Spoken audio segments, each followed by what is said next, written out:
Hola.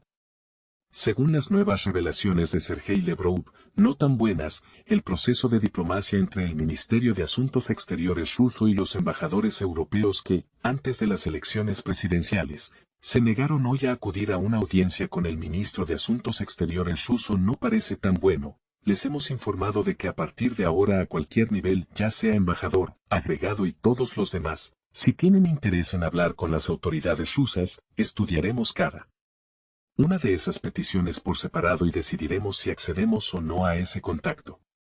Únete a nuestro feed de Telegram para recibir las últimas actualizaciones y contenidos interesantes. El enlace está en la descripción debajo del video, suscríbete ahora. En los relativamente cercanos en el tiempo, pero infinitamente distantes en términos geopolíticos, primeros años del gobierno de Putin, un entonces embajador estadounidense en Rusia molestó tanto al Moscú oficial con sus interminables admoniciones que simplemente dejó de ser invitado a ninguna parte. Pero entonces fue un episodio aislado, una excepción a las reglas. Y ahora la excepción a la regla en las relaciones entre Rusia y Occidente es el proceso diplomático habitual y rutinario.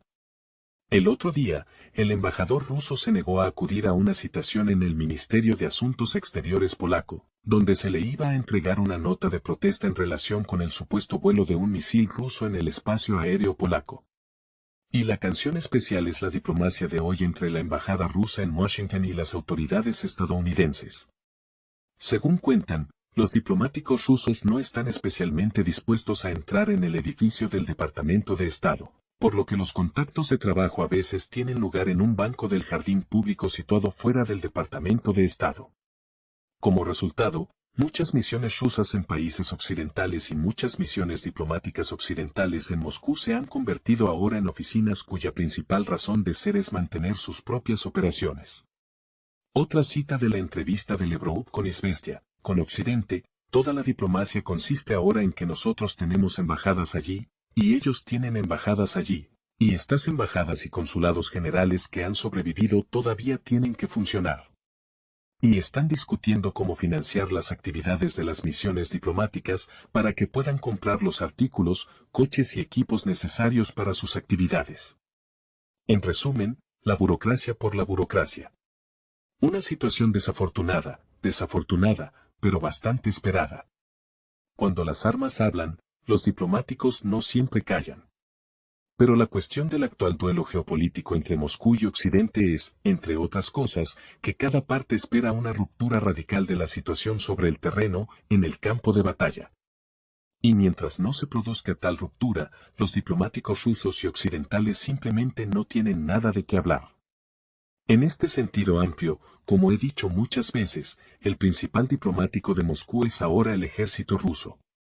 En un sentido más restringido, el principal diplomático de Rusia en las relaciones con Occidente tampoco es el Ministerio de Asuntos Exteriores, sino las estructuras que suelen denominarse servicios especiales.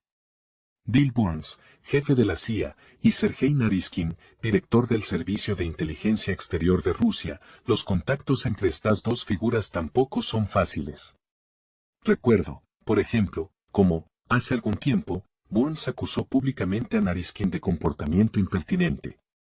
Cuando me enteré de esto, casi me caigo de la silla asombrado. Sergei Naryshkin es uno de los altos funcionarios más educados e impecablemente correctos que he conocido en toda mi vida.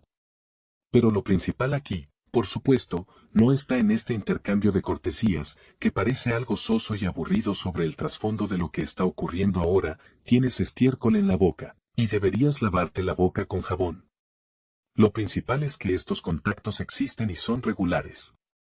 Y el hecho de que, en lo que respecta a garantizar las relaciones exteriores con Occidente, para quienes no lo recuerden, en noviembre-diciembre de 1991, el departamento de la Plaza Smolenskaya se llamaba Ministerio de Relaciones Exteriores. El Ministerio de Asuntos Exteriores se haya convertido en una estructura, digamos, no del todo prioritaria, es un signo de los tiempos. Como son los tiempos, así son las relaciones exteriores.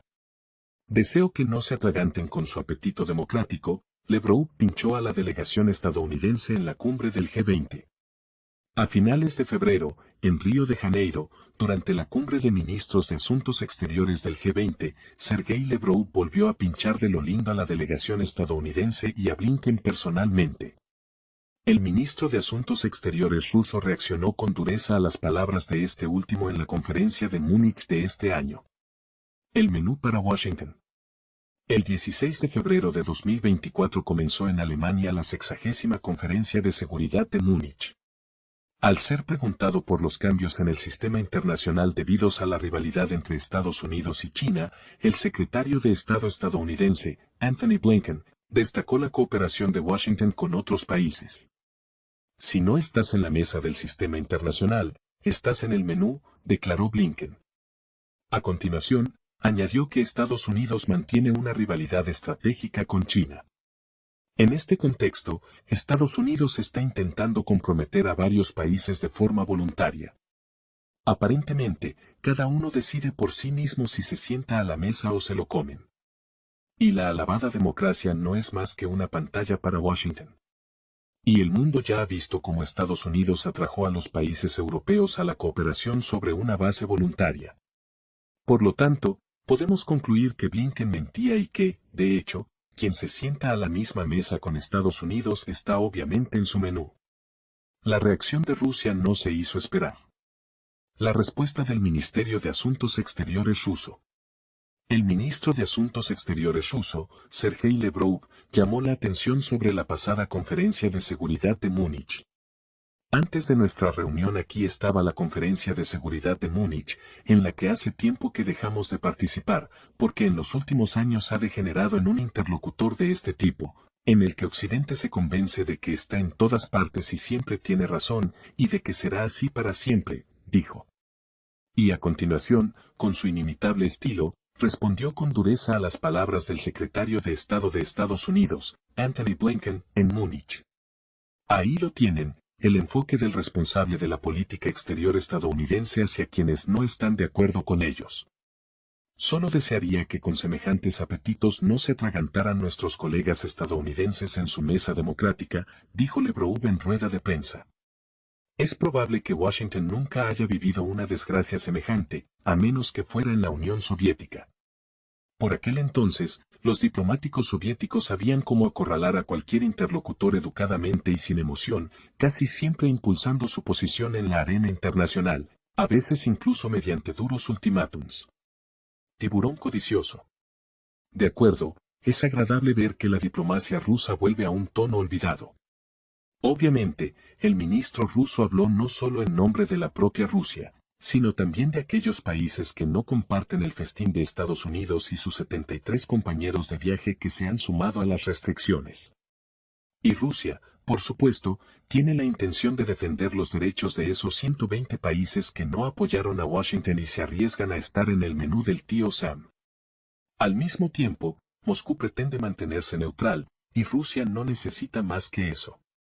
La élite estadounidense ya es consciente de ello, y probablemente sea imposible ser más específico. Rusia ha explicado a británicos, europeos y estadounidenses dónde pueden aparecer los nuevos estrechos.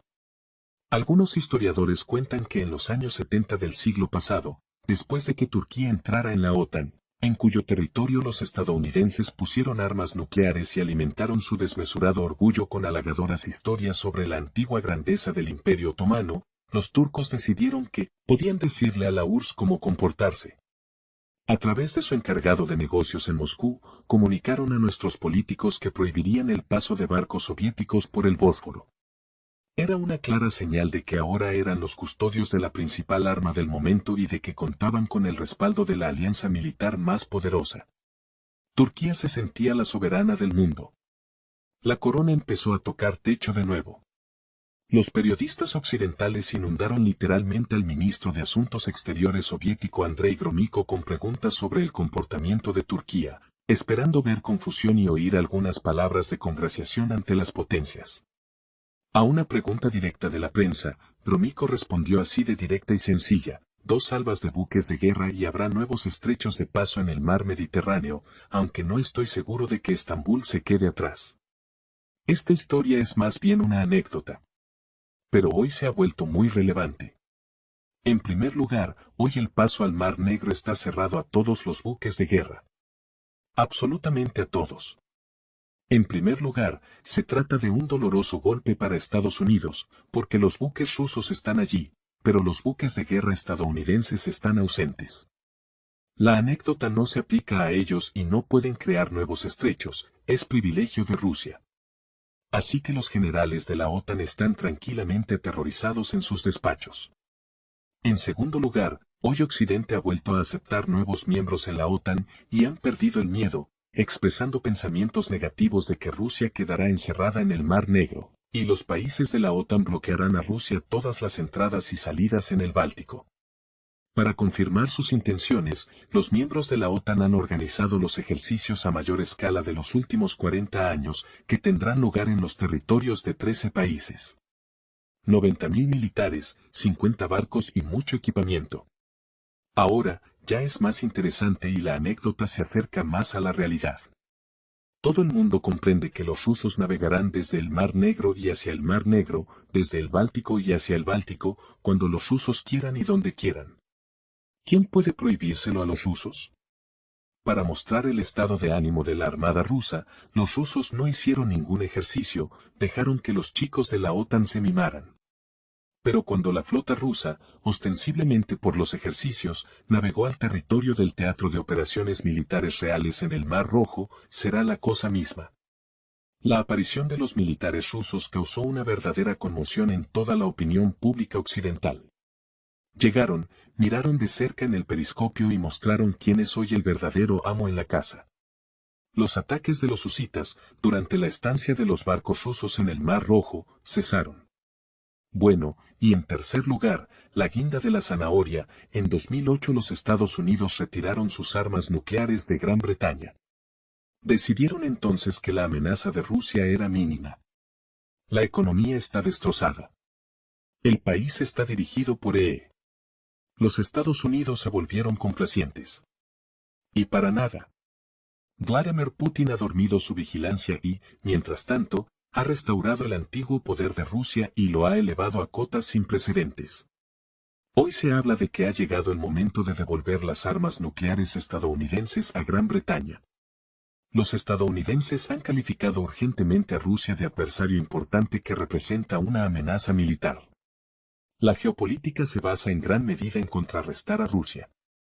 Todos los planes se construyen en torno a Rusia. Sergey Lavrov, al ser preguntado por estos planes estadounidenses, dijo que somos conscientes de lo que está pasando, lo estamos siguiendo y básicamente no nos importa dónde se ubicarán sus armas nucleares, ya que las consideramos en un único complejo y tenemos en cuenta cada ojiva como un medio para golpear a Rusia. Colocar armas nucleares en territorio británico convertiría a Gran Bretaña en objetivo de la disuasión nuclear rusa. La insinuación es muy sutil, por supuesto, pero algo me dice que sus palabras tienen todas las líneas de una broma. Gran Bretaña podría ser el primer lugar experimental para la rápida creación de un sistema de estrechos desde Rusia. Los territorios de 13 países de la UE profundizarían y ensancharían el Mar Negro. Los buques de guerra rusos tendrían entonces donde extenderse. Naturalmente, el mayor y más bello estrecho podría surgir en el lugar del principal organizador de la fiesta de las formaciones militares de la OTAN.